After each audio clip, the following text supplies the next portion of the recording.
Hi, I'm Souradip Ghosh and I'm a PhD candidate at Carnegie Mellon University. Today I'm presenting RipTide, a programmable energy minimal Dataflow compiler and architecture. This work is done with my collaborators at CMU and UCLA.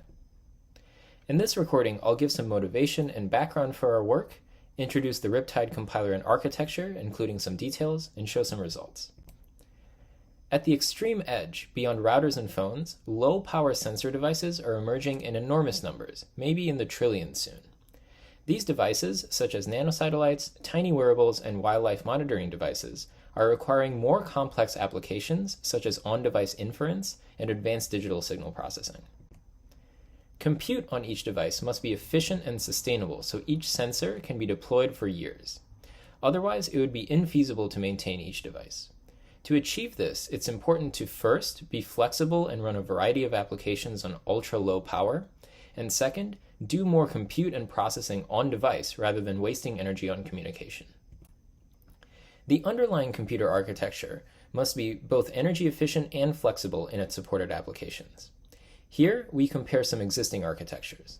This plot shows flexibility on the y-axis and energy efficiency on the x-axis. On one extreme, we have von Neumann CPUs that can run many applications, but may waste up to 90% of its energy on non-compute, such as fetch and decode or register file access. On the other extreme, we have application-specific integrated circuits, or ASICs, which are very energy efficient, but only for a single application. Finally, we see coarse-grained reconfigurable arrays, or CGRAs, in the middle, which strike a balance between flexibility and energy efficiency. So what is a CGRA? It's a spatial architecture defined as a grid of processing elements, or PEs, connected by a network on chip, or NOC. PEs execute operations and send values via the NOC. CGRAs are efficient because the spatial distribution of instructions to PEs and communication via the NOC eliminate expensive fetch and decode and register file usage entirely. Running code on a CGRA generally looks like this. A compiler will extract and optimize a Dataflow graph from code, which represents core operation dependencies. Next, a mapper will take the DFG and map it to a finite mix of PEs and links on the NOC, which make up the CGRA fabric. Finally, CGRAs can execute ops with Dataflow firing, where a PE executes once its inputs arrive, or with a static execution schedule. Prior ULP CGRAs are limited, especially in the kind of code that they support. Many run only affine inner loops, leaving the rest of the app code to run on an inefficient scalar core. They often don't support any complex control flow, irregular memory accesses, or operation ordering. A recent state-of-the-art ULP CGRA also limits programmability by requiring handwritten assembly. As a result, we believe we can best improve efficiency if CGRAs can run entire applications, and doing so by supporting a wide variety of common language constructs and idioms. To realize this insight, we introduced RipTide, a Dataflow compiler and architecture targeting CGRAs. At a high level, we take very lightly annotated C code and compile, optimize, and map it to an energy minimal CGRA fabric. RipTide's instruction set supports complex control flow and irregular memory accesses.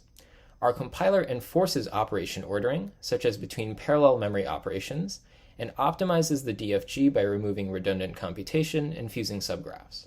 Finally, we introduce a CGRA microarchitecture that reuses router technology to run control flow ops. This frees up PEs for other ops and helps RipTide support larger applications.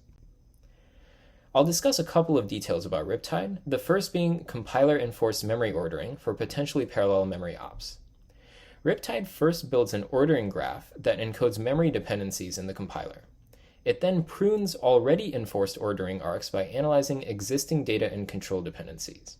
Then it performs a path-sensitive transitive reduction on the graph, correctly eliminating transitive ordering arcs while taking the program's control flow into account.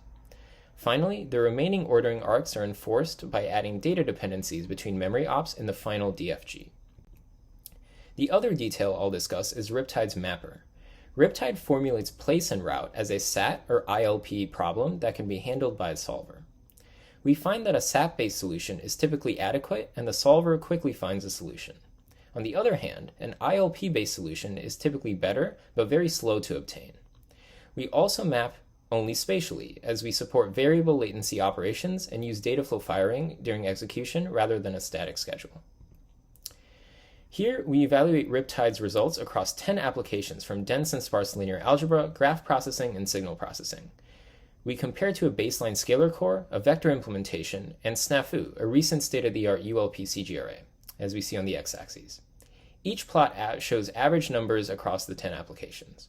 On the left plot, we show programmability with lines of code on the y-axis. We find that RipTide is programmable, requiring less code, and importantly using only vanilla C code and no assembly.